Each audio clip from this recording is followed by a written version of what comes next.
Vox Volkswagen é na Vox e Eviva Bertolini. Sua casa, sua vida. Apresentam Bom Vivan.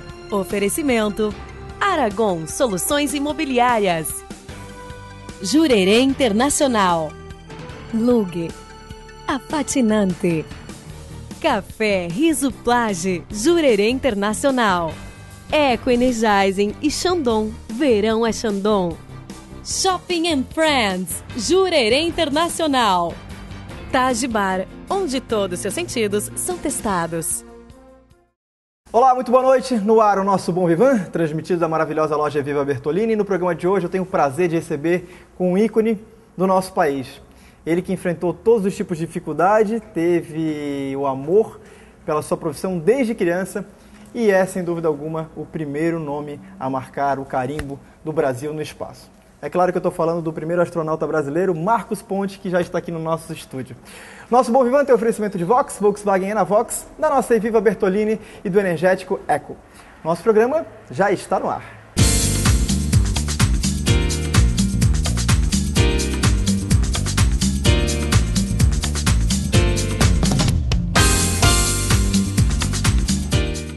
Muito bem, muito boa noite, transmitido o nosso programa diretamente da Eviva Bertolini. Hoje eu tenho o prazer de conversar com Marcos Pontes.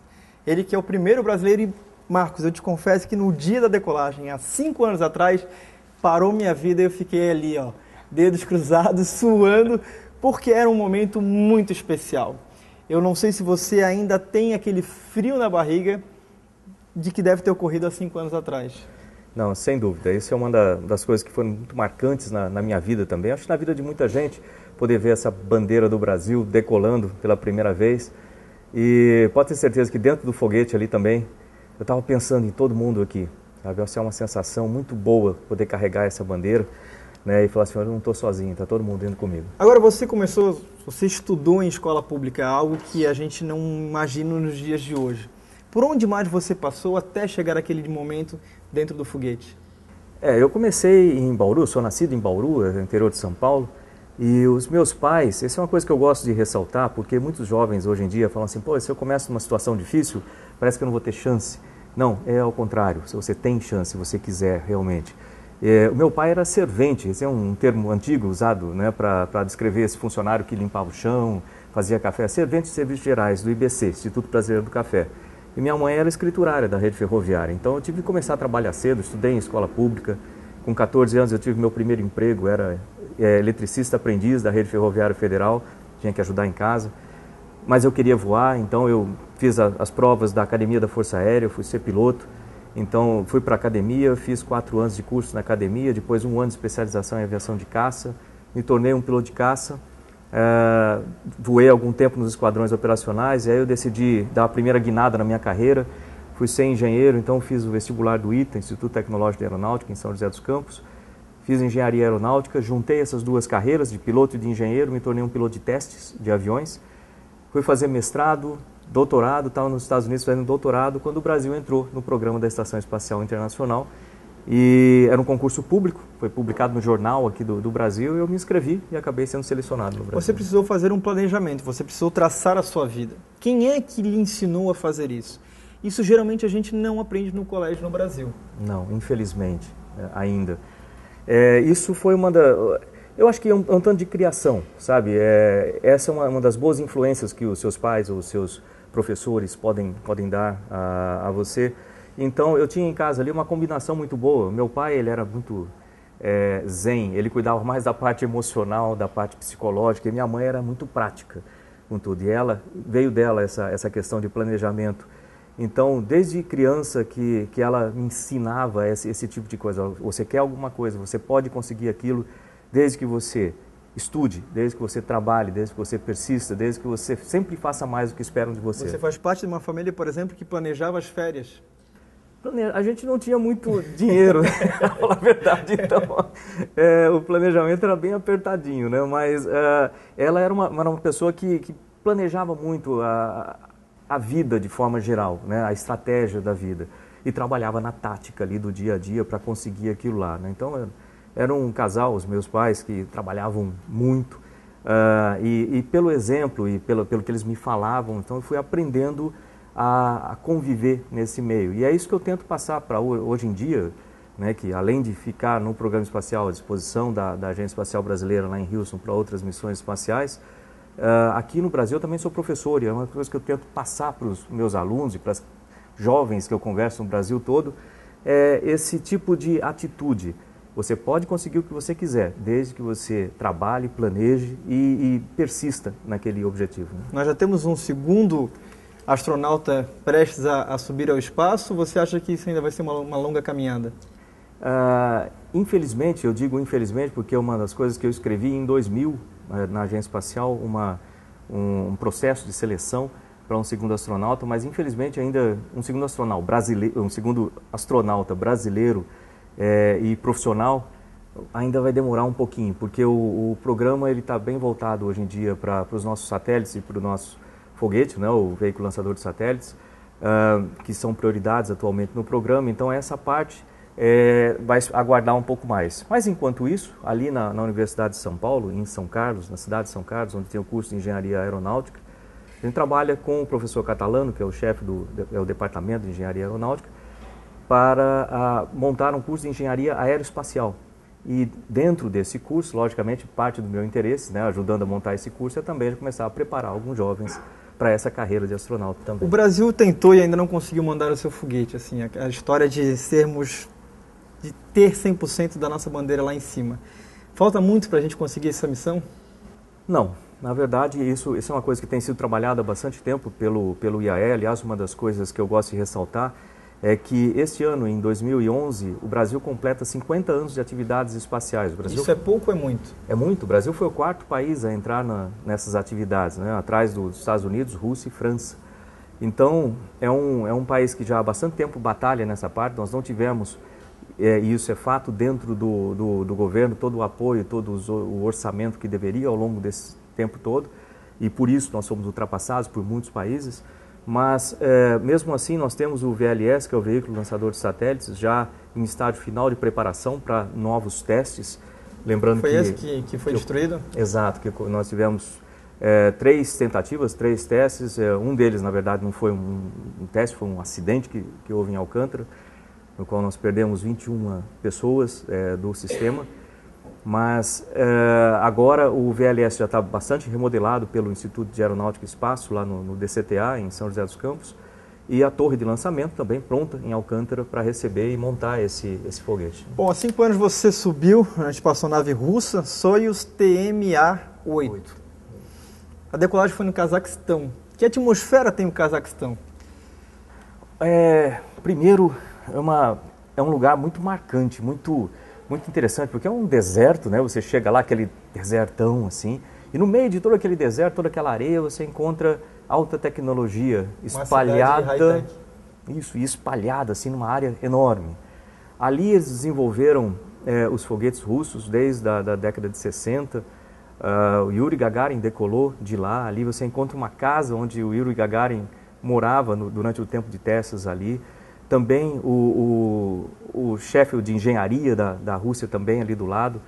E tem essa história toda no meio. Então é um ambiente muito interessante, que você chega, vê toda aquela situação, você fala, nossa, isso aqui é o começo da história. Quanto tempo você foi para o Cazaquistão antes da decolagem? Foram 15 dias antes da decolagem. A gente passa a maior parte do nosso treinamento na Rússia, na Cidade das Estrelas, que fica a 25 quilômetros de Moscou.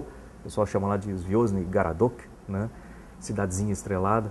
E, aliás, ali é um ambiente completamente diferente, né? Neve para todo lado. Para quem é de Bauru, por exemplo... Vodka pra caramba? Vodka para todo lado também. Mas a gente não pode beber. Mas tem muita neve, muito frio. Menos 20 graus de temperatura média ali. É igualzinho em Bauru, né? Hoje no nosso Bom Vivan a gente tem o prazer de conversar com o astronauta brasileiro Marcos Pontes. Como é que é a relação hoje entre Rússia e Estados Unidos? É uma relação muito boa. É muito diferente daquele tempo atrás, no início do desenvolvimento dos programas espaciais, onde havia aquela Guerra Fria, né? Então, hoje há competição ou hoje há companheirismo? Eu diria que é uma mistura entre essas duas coisas. É uma competição saudável, com bastante cooperação. Então, logicamente que cada país defende os seus interesses, como qualquer outro país. Então, Mas dentro da área científica, ou dentro da área operacional, existe uma competição, uma cooperação muito grande entre os dois países, entre basicamente todos os países que participam da Estação Espacial Internacional, no sentido de levar a humanidade para fora do planeta e procurar alternativas e desenvolver coisas para o planeta. Essa é uma das coisas interessantes do programa espacial, que muitas vezes as pessoas pensam em todo esse trabalho, investimento em torno dos sistemas para o programa espacial como se fossem utilizados apenas no espaço, o que não é verdade.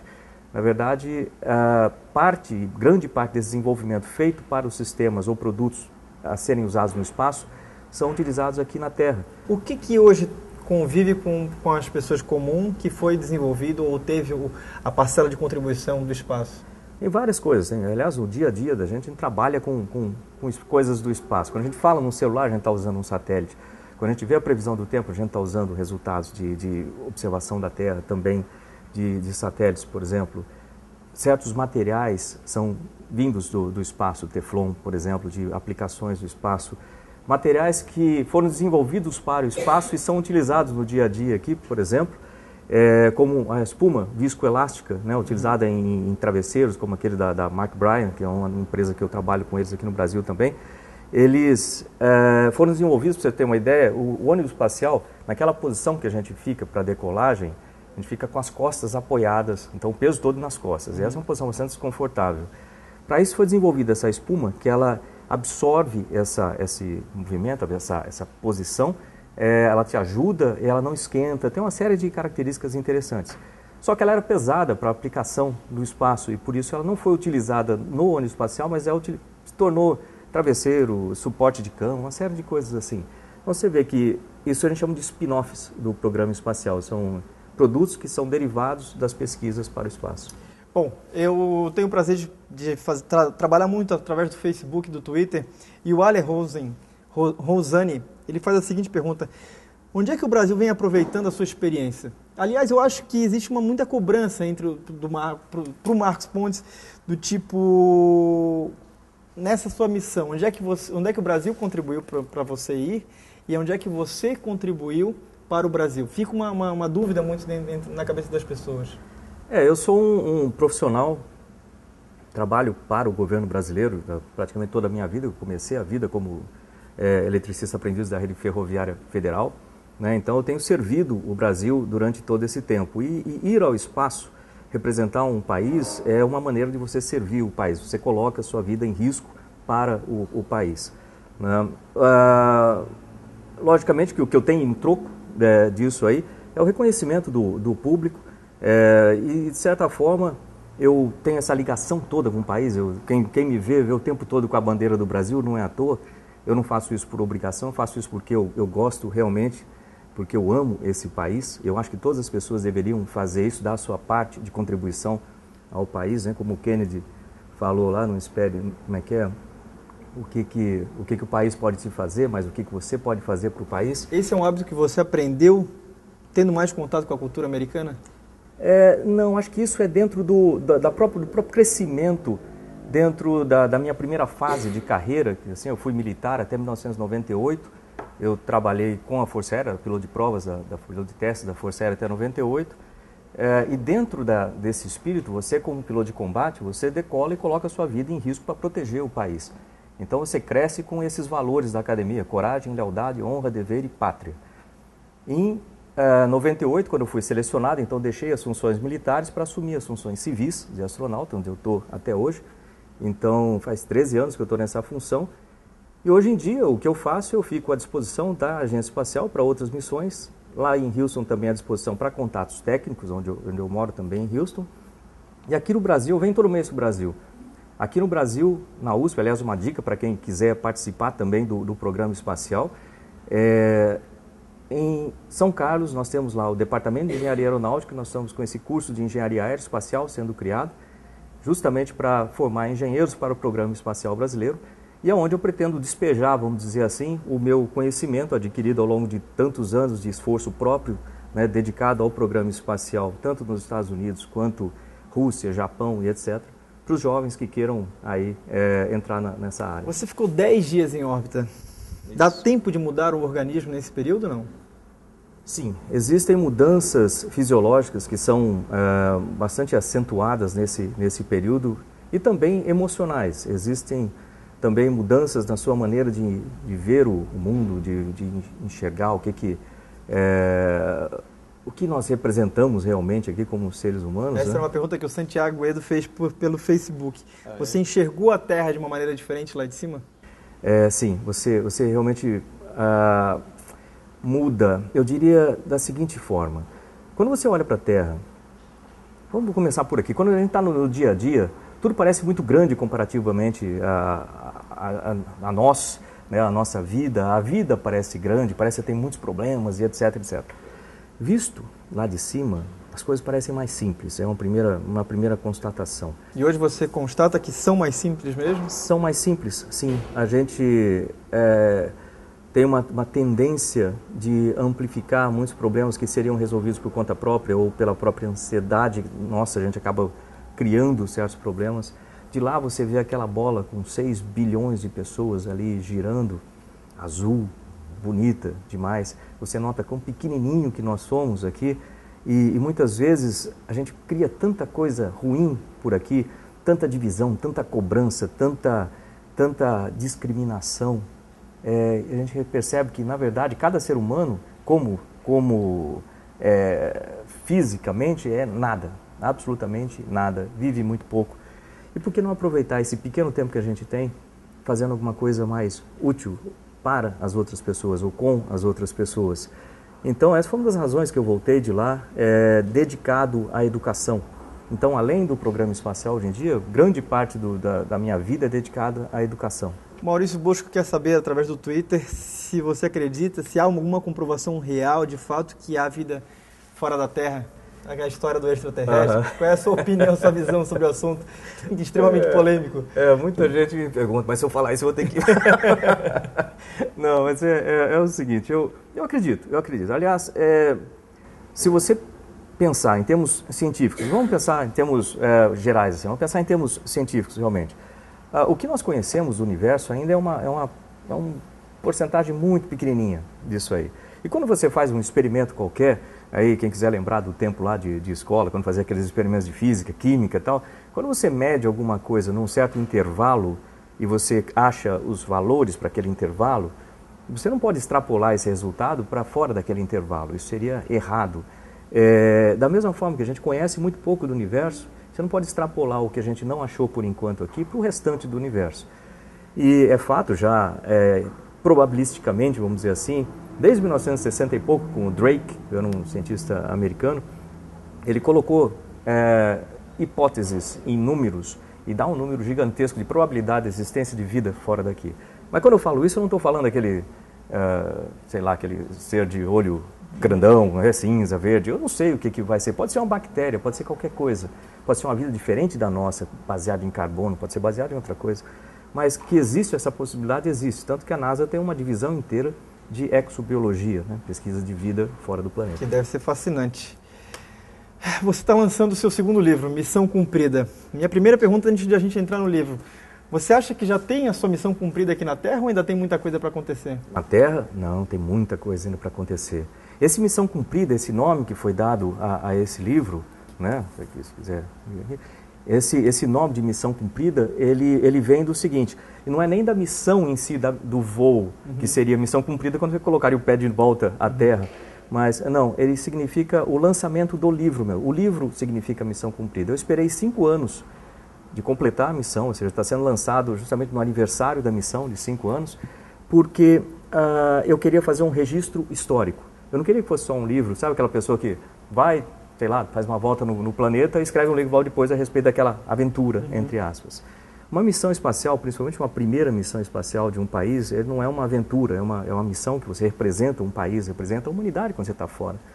E ele precisa ser registrado de uma forma real, em fatos, de maneira histórica. Por isso eu escrevi nesse livro, antes da missão, os fatos que aconteceram, todos os bastidores, aquelas coisas que nunca foram lançadas na imprensa, né? Às vezes o pessoal pergunta, mas o que está ali dentro? Eu falo assim, dá uma olhada para ver, né? Eu não conto, porque senão perde a graça. Mas tem todos os bastidores antes da missão, tem a parte técnica da missão em si, para aqueles que gostam de acompanhar aí a parte de risco, as coisas que aconteceram, os alarmes que tocaram e por quê, o que a gente fez. As reflexões do espaço, a essa hora quando você vê a Terra, o que você sente, o que você pensa sobre isso, como isso modificou a minha maneira de ver o mundo. E depois, e principalmente, eu esperei esses 5 anos, porque eu estava como um bom pesquisador, eu também sou pesquisador da USP lá em São Carlos. Você também é pesquisado, né? Eu falei, vamos observar a reação do sistema. Então eu estava ali observando, enquanto as pessoas falavam bem, falavam mal e falavam o que queriam, eu tinha as reações das instituições e pessoas, eu estava anotando e observando, porque isso também é importante, como que a missão teve resultados e impactos, desde resultados científicos, resultados políticos, impactos na sociedade, o que as pessoas acharam, o que as pessoas falaram. Eu registrei tudo isso, então aqui tem a resposta a todas essas coisas. Nesse livro você conta um pouquinho da história política de uma missão como essa. Isso. Eu acredito que muita gente, infelizmente, deve ter torcido contra ou deve ter feito força para que isso não acontecesse. Como sempre. É isso que eu ia te perguntar. Existe muita gente contra os nossos sonhos. Como lidar com isso? Da maneira mais natural possível, ou seja, se esforçar para fazer o melhor possível, você mesmo.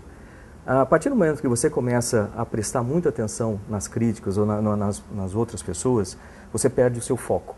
Então, as pessoas vão falar bem, vão falar mal, mas o importante é que você fique sempre com o foco onde você quer chegar. O planejamento até muda no meio do caminho, você tem que, às vezes, contornar um obstáculo que você não previa antes, vai ter que contornar. Mas o objetivo ele tem que permanecer o mesmo ali. Então, esse tipo de coisa acontece, aparecem como obstáculos. Aí você cumprimenta, às vezes você aproveita algumas, às vezes de uma forma interessante, funciona ao contrário, funciona para bem. A pessoa às vezes fala alguma coisa e você fala, pô, sabe que isso aqui pode ser utilizado. Às vezes ela fala com raiva, com um certo ódio que não precisaria, né? Mas o conteúdo pode ser importante. Antes de a gente fazer a última pergunta para o Marcos Pontes, eu quero mostrar para vocês imagens de um lugar muito especial chamado Jurerê Internacional.